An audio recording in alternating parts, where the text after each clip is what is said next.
മരിച്ചുപോയി ഒരുപാട് വൈദികരുണ്ട്. ആരും ഓർക്കാനൊന്നുമില്ല. നിങ്ങൾ വിചാരിക്കരുത് അച്ഛൻ്റെ വീട്ടുകാർ വന്ന് ഇവിടെ തലകുത്തി മറിയുന്നു, വെറുതെയാണ്. വല്ലതും കയ്യിലുണ്ടെങ്കിൽ ആ ആൾക്കാർ വരും, അല്ലെങ്കിൽ ഒരു പട്ടിയും തിരിഞ്ഞു നോക്കില്ല. കാരണം നിങ്ങൾ ക്രിസ്റ്റോമേ പോയാൽ കാണാം. ഇനി അകലേക്കൊന്നും പോകണ്ട, തൃശ്ശൂർ ക്രിസ്റ്റോമേ പോയാൽ കുറേ എണ്ണം ഉമ്മറത്ത് കസേര ഇട്ടിരിക്കുന്നുണ്ട്.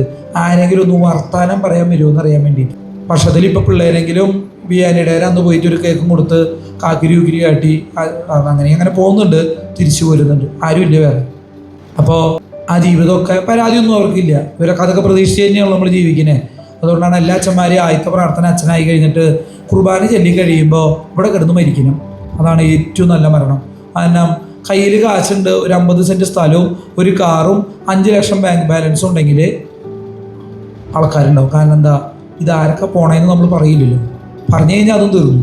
അല്ലെങ്കിൽ ഒരു മനുഷ്യന് നമ്മൾ തിരിഞ്ഞു നോക്കാൻ പോകില്ല. നമുക്ക് നല്ല ബോധത്തോടു കൂടി തന്നെ, അതൊരു പരാതിയല്ല, മറിച്ച് അത് ചില വിധികളാണ്. നിങ്ങൾക്ക് മക്കളുണ്ടായി കെട്ടിച്ച് വിട്ട് കഴിഞ്ഞാൽ അത് പോവും, അത് വിധിയാണ്, അതതിൻ്റെ വഴിയാണ്.